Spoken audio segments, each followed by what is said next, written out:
Sutra. Translated by Robert A. F. Thurman. 1. Purification of the Buddha field. Reverence to all Buddhas, Bodhisattvas, Aryashravakas, and Pratyekabuddhas, in the past, the present, and the future. Thus have I heard. At one time the Lord Buddha was in residence in the garden of Amrapali, in the city of Vaisali, attended by a great gathering. Of bhikkhus there were 8,000, all saints. They were free from impurities and afflictions, and all had attained self-mastery. Their minds were entirely liberated by perfect knowledge. They were calm and dignified, like royal elephants. They had accomplished their work, done what they had to do, cast off their burdens, attained their goals, and totally destroyed the bonds of existence. They all had attained the utmost perfection of every form of mind control. Of bodhisattvas there were 32,000, great spiritual heroes who were universally acclaimed. They were dedicated through the penetrating activity of their great superknowledge and were sustained by the grace of the Buddha. Guardians of the city of Dharma, they upheld the true doctrine, and their great teachings resounded like the lion's roar throughout the 10 directions. Without having to be asked, they were the natural spiritual benefactors of all living beings. They maintained unbroken the succession of the 3 jewels, conquering devils and foes and overwhelming all critics. Their mindfulness, intelligence, realization, meditation, incantation, and eloquence all were perfected. They had attained the intuitive tolerance of the ultimate incomprehensibility of all things. They turned the irreversible will of the Dharma. They were stamped with the insignia of signlessness. They were expert in knowing the spiritual faculties of all living beings. They were brave with the confidence that overawes all assemblies. They had gathered the great stores of merit and of wisdom, and their bodies, beautiful without ornaments, were adorned with all the auspicious signs and marks. They were exalted in fame and glory, like the lofty summit of Mount Sumeru. Their high resolve as hard as diamond, unbreakable in their faith in Buddha, Dharma, and Sangha, they showered forth the rain of ambrosia that is released by the light rays of the jewel of the Dharma, which shines everywhere.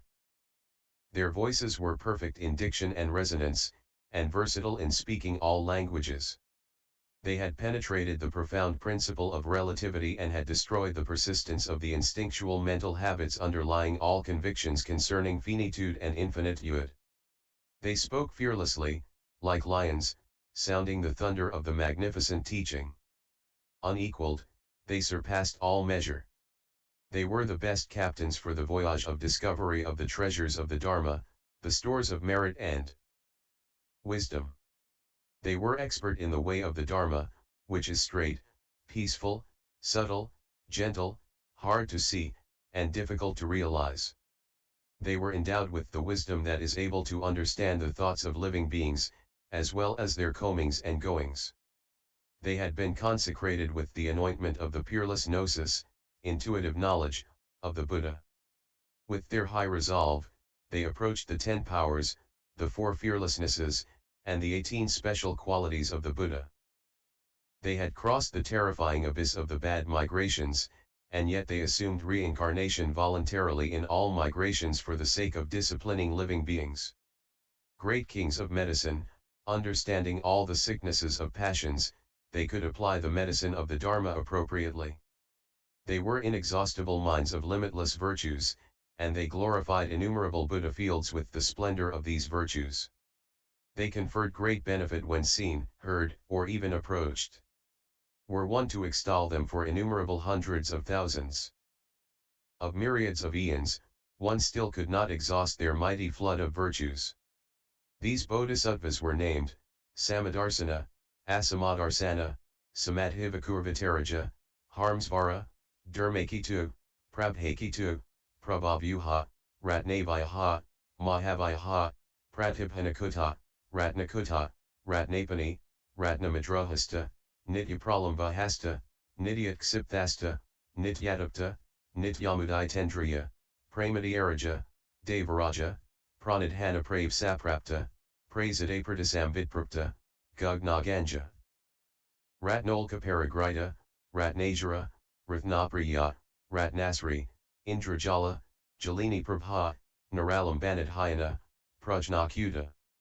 Ratnadata, Marapramardaka, Vyadayudava, Vikarvanaraja, Kutanimatazamadagranta, Simhanadanadan, Jiryagrapramardyraja, Gandhahastan, Gandhakanjaranaga, Nityadayukta, Anaksiptadhura, Pramati, Sujata, Padmasragarbha, Padmaviha, Avalakitesvara, Mahasthamaprapta, Brahmajala, Ratnadandan, Murakarmavijta, Kastrasamalamkara, Manaratnakatra, Suvarnakuta, Manikuta, Mathreya, Manjusrikumarabhuta, and so forth, with the remainder of the 32,000.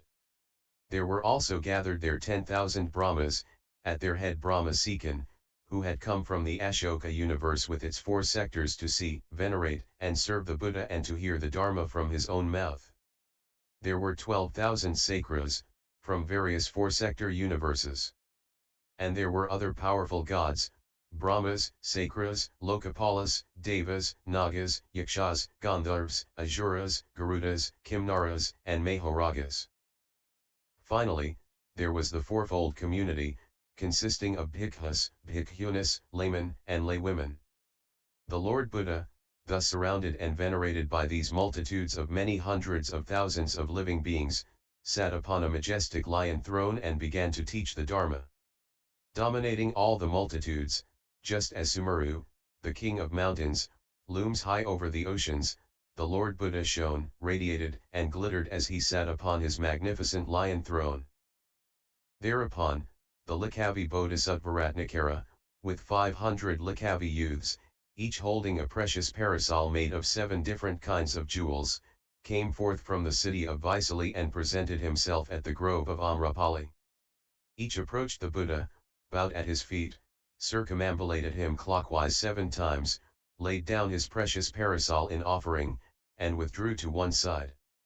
As soon as all these precious parasols had been laid down, suddenly, by the miraculous power of the Lord, they were transformed into a single precious canopy so great that it formed a covering for this entire billion-world galaxy. The surface of the entire billion-world galaxy was reflected in the interior of the great precious canopy, where the total content of this galaxy could be seen, limitless mansions of suns, moons, and stellar bodies, the realms of the Devas, Nagas, Yakshas, Gandharvas, Asuras, Garudas, Kimnaras, and Mahoragas, as well as the realms of the 4 Maharajas, the king of mountains, Mount Sumeru, Mount Himadri, Mount Musalinda, Mount Mahamusalinda, Mount Gandhamadana, Mount Ratnaparvata, Mount Kalaparvata, Mount Kakravata, Mount Mahakakravata, all the great oceans, rivers, bays, torrents, streams, brooks, and springs, finally, all the villages, suburbs, cities, capitals, provinces, and wildernesses. All this could be clearly seen by everyone. And the voices of all the Buddhas of the 10 directions could be heard proclaiming their teachings of the Dharma in all the worlds, the sounds reverberating in the space beneath the great precious canopy. At this vision of the magnificent miracle effected by the supernatural power of the Lord Buddha, the entire host was ecstatic, enraptured, astonished, delighted, satisfied, and filled with awe and pleasure. They all bowed down to the Tathágata, withdrew to one side with palms pressed together, and gazed upon him with fixed attention. The young Licchavi Ratnakara knelt with his right knee on the ground, raised his hands, palms pressed together in salute of the Buddha, and praised him with the following hymn. Pure are your eyes, broad and beautiful, like the petals of a blue lotus. Pure is your thought, having discovered the supreme transcendence of all trances. Immeasurable is the ocean of your virtues, the accumulation of your good deeds. You affirm the path of peace. Oh, great ascetic, obeisance to you. Leader, bull of men, we behold the revelation of your miracle. The superb and radiant fields of the Shugatas appear before us, and your extensive spiritual teachings, that lead to immortality, make themselves heard throughout the whole reach of space. Dharma King, you rule with the Dharma your supreme Dharma kingdom, and thereby bestow the treasures of the Dharma upon all living beings. Expert in the deep analysis of things, you teach their ultimate meaning. Sovereign Lord of Dharma, obeisance to you. All these things arise dependently, from causes, yet they are neither existent nor non-existent.